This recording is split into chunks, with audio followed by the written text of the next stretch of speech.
Pollie. I tam existe a good day.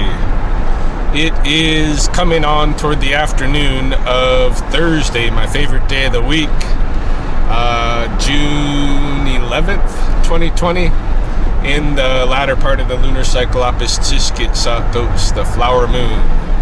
And I thought me and Pollie were going to go for a walk. Yeah, the plan was harness him up and take him over to Pavan Park and do a little exploration, because this morning I was running skunks. I ended up moving 4 little skunks and 1 large skunk in 3 traps, and some of them I brought out to Pavan Park area, and I noticed that there is a black birch, kind of a little patch of black birch tree that you really don't find anywhere else in the Lethbridge coulees. At least I haven't. They're really underrepresented here for whatever reason. So I wanted to go look at that patch, explore it a little bit, just check out that chunk of forest in there when you just come down into Pavan Park on the north side of the road. But no sooner did I get Pollie harnessed and in the vehicle and everything than my phone started to ring. So we're on the west side now, totally the opposite end of town, and we are headed to the canyons to pick up a rattlesnake off of somebody's doorstep. And then I also have a message from a wildlife sanctuary up north who has a call from an elderly gentleman down here in Lethbridge who is in possession of a injured bird. Doesn't know what species, just small and colorful. So I'm probably going to pick up said injured bird, and after retrieving the rattlesnake, and we'll see if Pollie and I ever get on our walk. It depends on what kind of phone calls come through.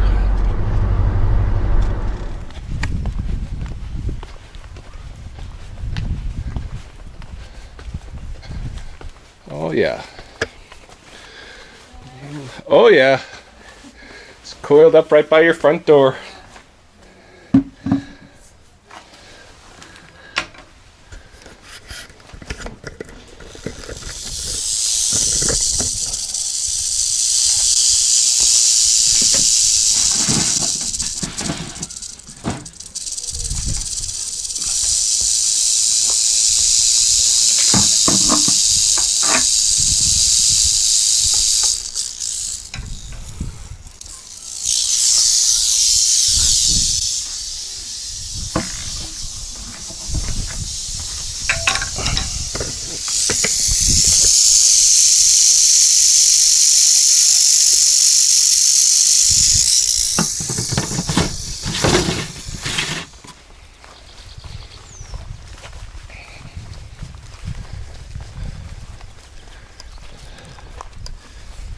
Alright, we've made it. We are in Pavan Park, and in particular it's this area back here that I want to survey. All of this forested zone, well, some of this forested zone. The park's pretty large, you know. If I was to walk around the park, which we could do, it would take us by the river, it would take us past facilities that you can rent for large or small gatherings, where there's cooking stations and kitchens and barbecue facilities, and you can go from anything from a little like a wood burning stove outside, camp stove, up to renting the big facilities. There's playgrounds, there's trails for horseback riding. It's a large park at the very extreme north end of Lethbridge, and I don't spend a lot of time here, although whenever I don't spend time somewhere and I just happen through there and I see things, I get interested, and I'm like, I should know this place better, you know. So that's what this afternoon is about. Pollie and I are just gonna take a little walk here through the forest, where I know there's at least one species of tree that I want to kind of hone in on and show you. But we'll see what else we find as well. Pollie's finding lots of good places to pee. That's his deal.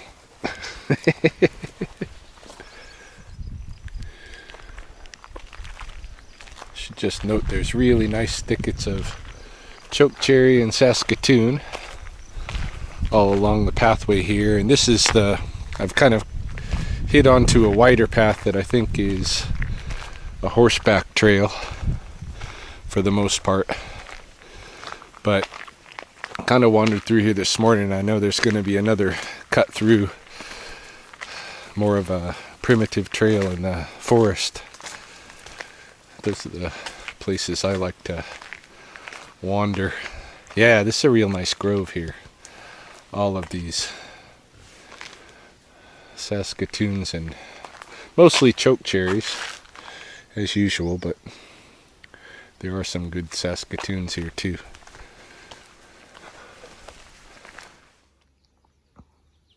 Just in an area here with some fairly mature poplars, cottonwood. Are they poplar or are they cottonwood? They are cottonwood. See that leaf shape, the broad heart with the kind of serrated edges? Plains cottonwood. So this is something that I've noticed at Spobekimi as well. Sometimes the trees seem to kind of leak or weep or bleed, or you get these stains coming down and there's always a little moisture.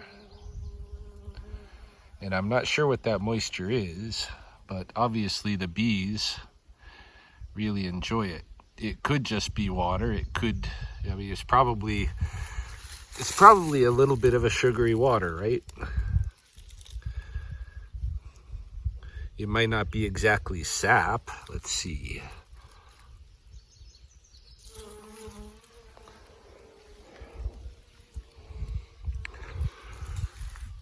No, I just tasted it. It's not really sap. It's a water. They've just found a resource, kind of a spring coming from a tree. And it's not just the bees, hey? Look at this. There's other insects attracted as well.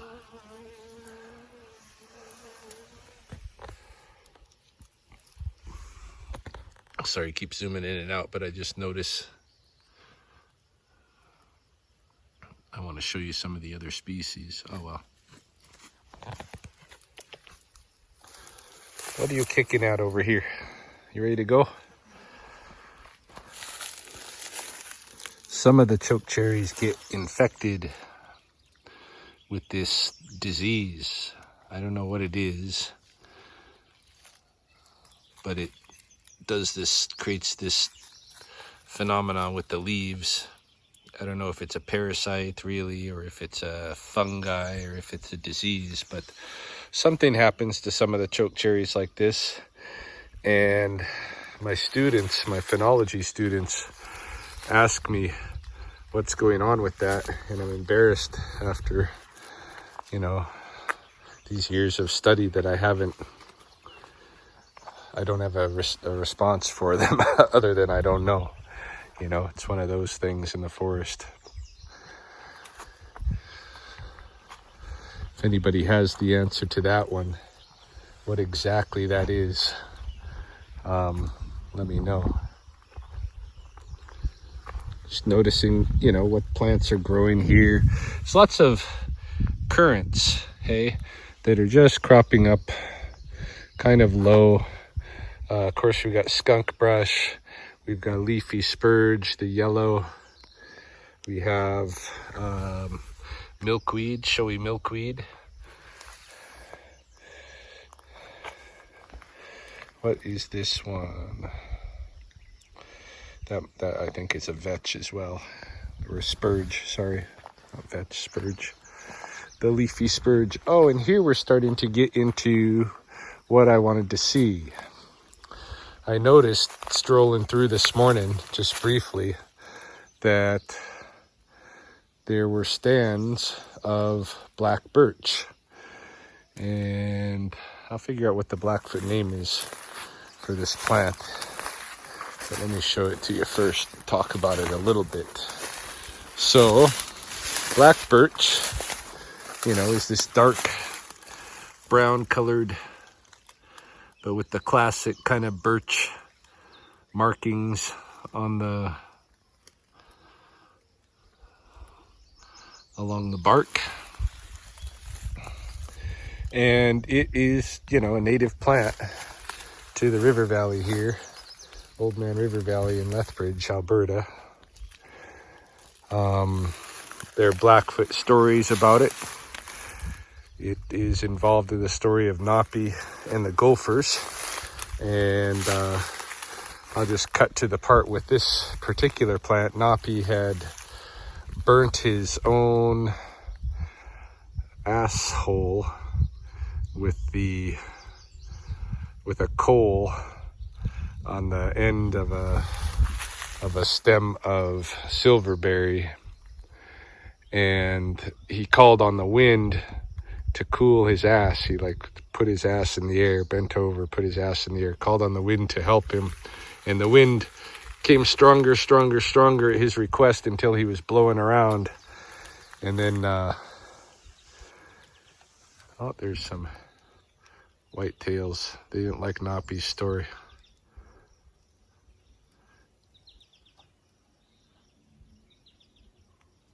Yeah, the wind was blowing him stronger and stronger until he got his hands on one of these.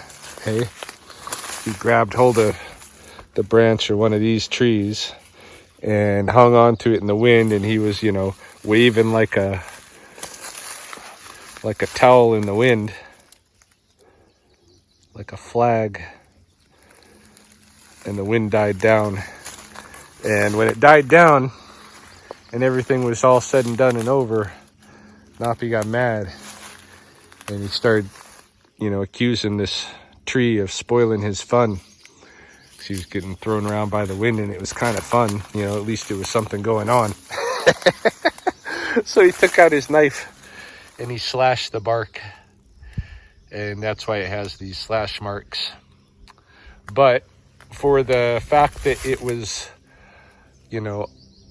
unswayable in the wind, that it was not able to uproot in the wind, this tree is also the one that you're supposed to use for making teepee pegs.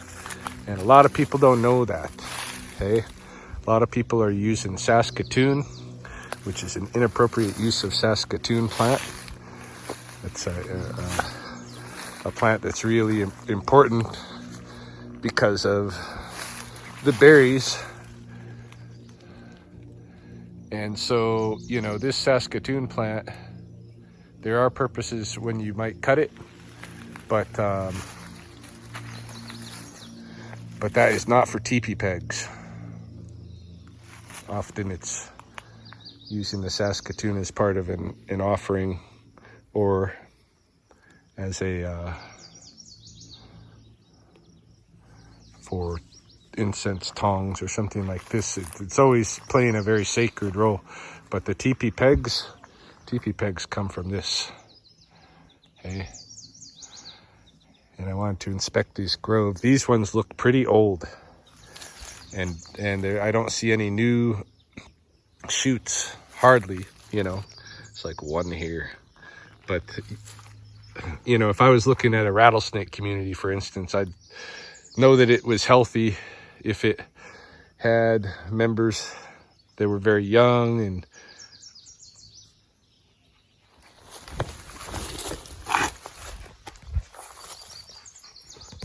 oh hey yeah, picked up the pole. Don't want the pole. I could hear this guy panting on his way. Hey, you. How goes it? Where's your peoples? You look like a nice dog. No, Paul. You be nice. This is a nice dog. Okay? Where's your peoples?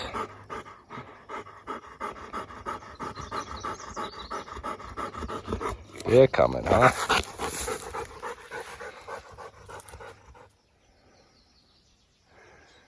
Yeah, I've sent the dog back down the trail, but I still don't see sign of his people, and he seems to be lost. Hey, Poe, should we take this dog back to try to find somebody he knows? Yeah, he seemed a friendly guy, so I don't think he's gonna attack Poe.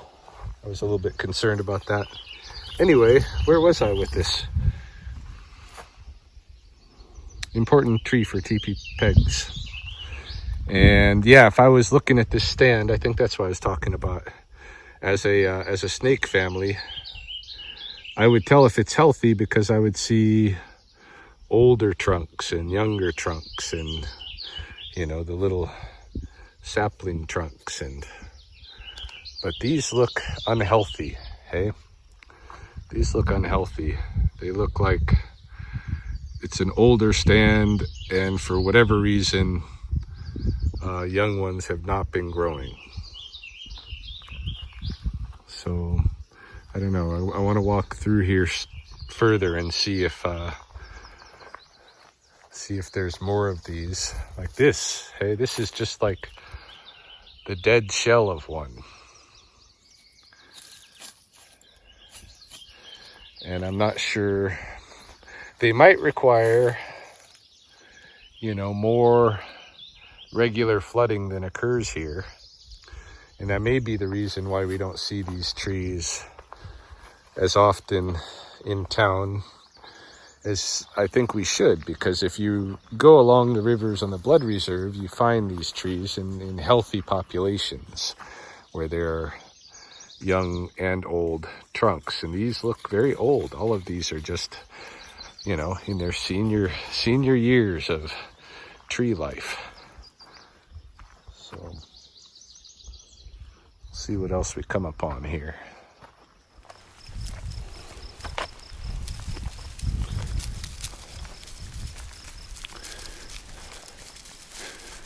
Sikokini is what these are called.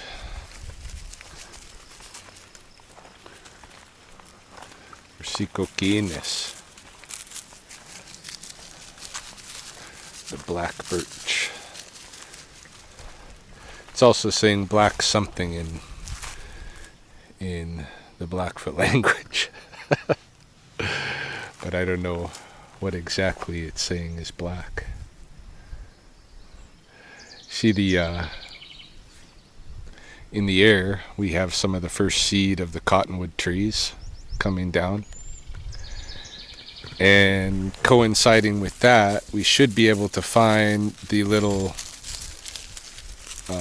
spider that I call the absinthe spider. Although I think it was here longer than the absinthe. But it's one of the spiders, one of the insects that's really kind of linked in with the absinthe fit into this ecology. But what it is a spider that mimics the cottonwood seeds and creates these webs on the top of dry old plant stems from previous years. And the other insects don't think that it's anything but some cotton from the cottonwoods. See, check this out. You know,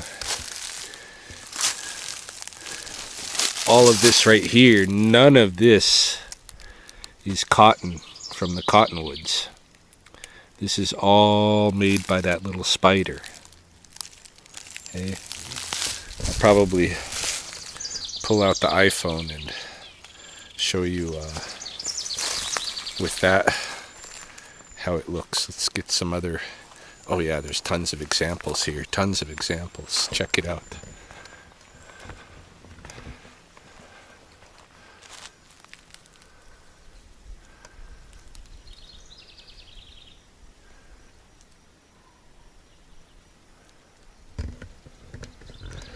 Now you might ask, is it actually spider making that web look like that? Or is it because the trees are shedding their cotton that the cotton's getting caught up in there? And for sure, there are some cotton seeds getting caught up in there, okay, adding to the thing. But every season when I look at this, I see the nests coming out just before the trees start shedding their cotton. The spiders have already got their deal there. The cotton getting stuck in it just adds to the effect that that's all it is. Yeah, let me get out my iPhone. I'll show you a close-up look.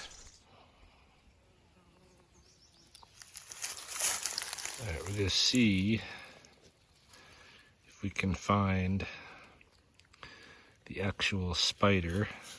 I think that, is that it at the end of the, that won't be it, would it? No. Where is our spider resident? It's a very tiny little spider, but I've photographed it before, and it's the same species that does this on the tops of all these plants. So it's not just like the cotton is getting stuck on past web work or anything.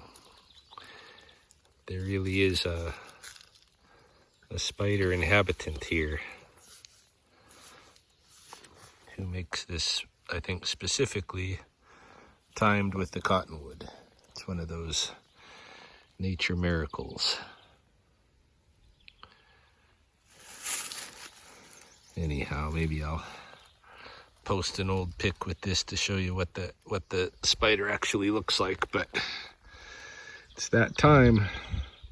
All of that stuff is in the air. I don't know if you can see it here. It's like it's snowing as the breeze comes in. Now this area over here, is this choke cherry or is this more of the black birch? This is black birch. This stuff looks a little younger. Doesn't look any healthier necessarily.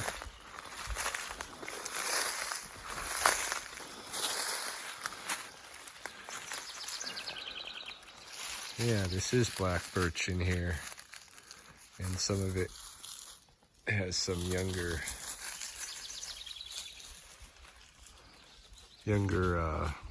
trees, but none of it looks very healthy. It looks dry, you know? Looks like it dried up and just started weathering away. So I'm guessing the reason we don't have too much of this black birch in Lethbridge is just because of flood control that we exercise.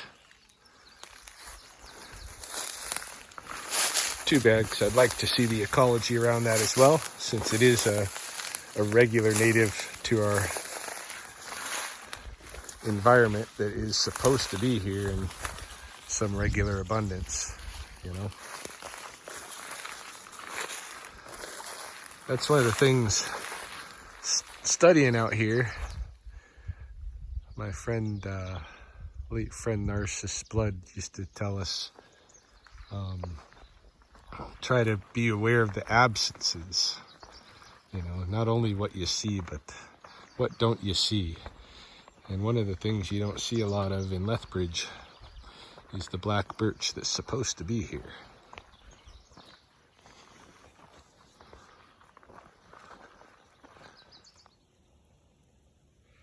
Here's a nice little surprise. Just at the intersection here of this larger path with this trail that goes into the forest that we were just on, I have found just a small little patch, just a wee little patch of wild strawberries. which are another plant that we should have in Lethbridge in some regular abundance, but I sure don't bump into them much. Here's a different plant, similar. Sorry, my phone was getting interrupted by a call. I'm using the iPhone for this close-up stuff. This is a kind of an anemone, much like the prairie anemone, the prairie crocus, right? It's a crocus flower. Not sure the exact species name, but I do see that here and there in the forests and other parks.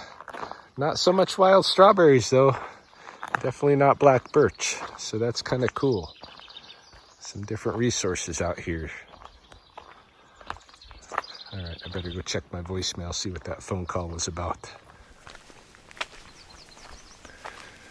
Just enjoying the stroll through really nice Saskatoon thickets on this end of the park. A lot of this is Saskatoon. So I am going to be berry picking here. For sure.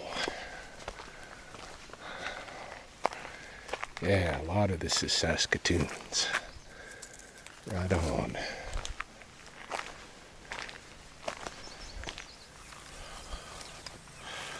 All right, I think we're done out here for today anyway. Pollie's hot. I'm hot. We're ready to move indoors into the shade and chill out for the afternoon. Snake calls provided. And there was a message from Chelsea. Chelsea is not the one who called. I don't know who that was that called. They didn't leave a message. They hung up, as many people do, because they get my answering machine and it's in Blackfoot and they get frustrated not knowing that it just says the usual thing like leave your name and number kind of stuff. Not home. Anyway, Chels left a message. She said there's something for me at the house. Uh-oh. Rattlesnake line. Hello. Hi, Brian. I've got a Hayden on the line regarding a snake in his yard. He's just a child, but he's calling you anyways for it. Can I put him through? Sure, you bet. Thank you. And go ahead, please. Hello? Hello. There's a rattlesnake in our backyard. Okay, cool. So, what's your address? No. Okay, I will be over. I'm just at Pavan Park, so I'm a little ways away, but I'll be over as quick as I can. Okay, thanks. You bet. You want to keep watching it to see where it goes? Yeah, that's the best. And if it ends up going back in the coulee, let me know. But if otherwise, yeah, that way it doesn't get away on us. Okay. Okay. Okay, thank you. Thanks. Okay, bye. All right, so I guess before going to see what Chels has waiting for me on the bench, we are going to go fetch a second rattlesnake.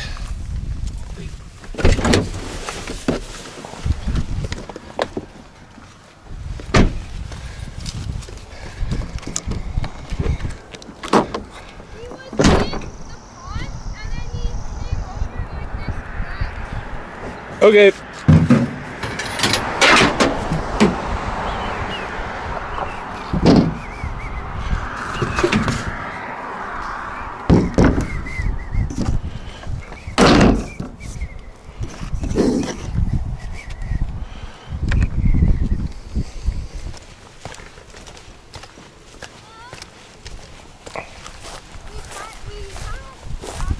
Yeah, he's off in the grass, is he? Yeah.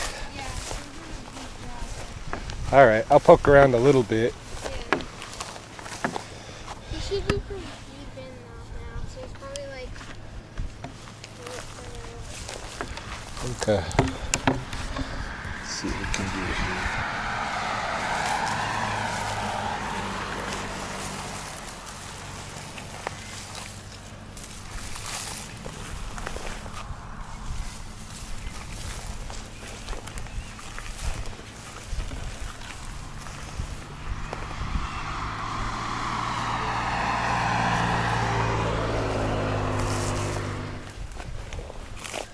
And there's no need to chase him too much if he's not in anybody's backyard, you know.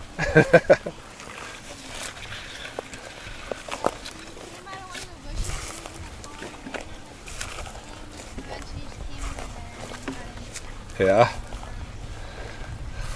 Cool. Well, thanks for calling. I'm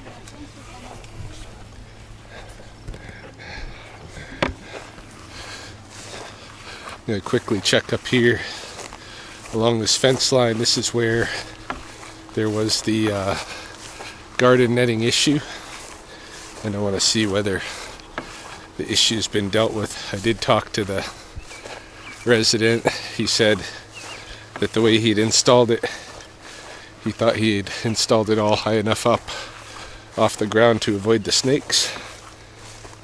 Maybe a piece of it had got pulled down or something. He would deal with it, but I'm gonna check. You never know when you can hit across a snake in trouble over here too.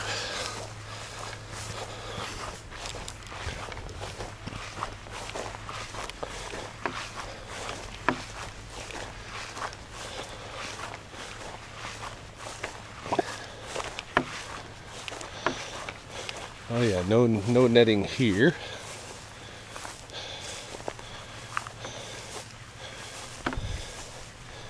Here we have some, and it's well off the ground. Yeah, that's nice. That's much better. Much better. And it's a tighter grid netting, hey?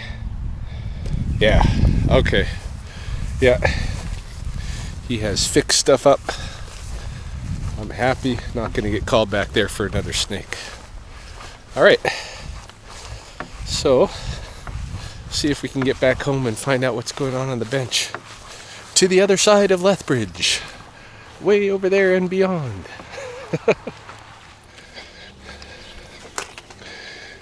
Making a brief stop at the house. Let Pollie off. And see what's on the bench for me. I'd like to take a little break myself, but I have another skunk call to attend. But Pollie's hot, so needs a drink. I was on this side of town. Might as well let him in. And oh my goodness, what?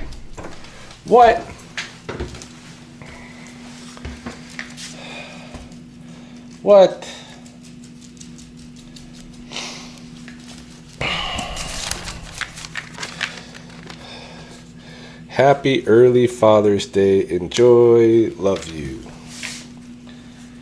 Wow. This was not something expected.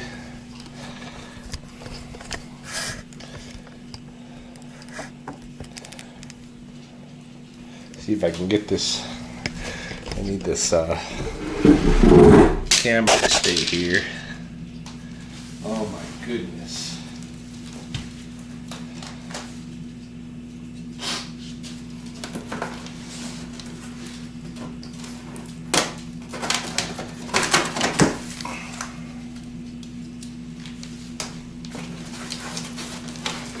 Yeah, when Chels said she had something here for me, I didn't think it was a gift.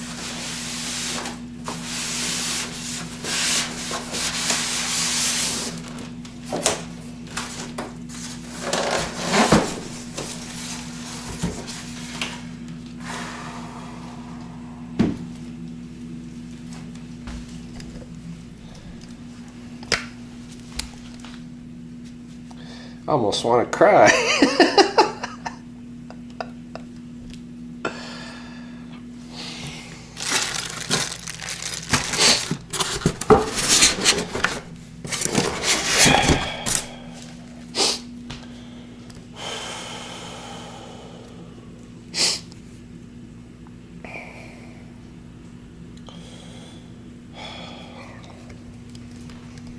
Wow.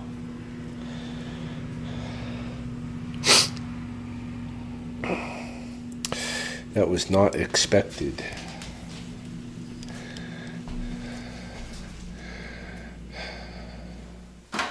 Well,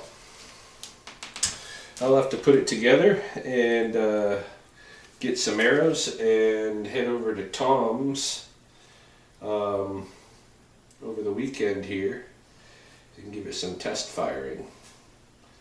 Yeah. Wow. Thanks, babe. I can't, I don't even know what to say. Like I say, it's just gonna make me cry. It's very beautiful. Thank you. Thank you.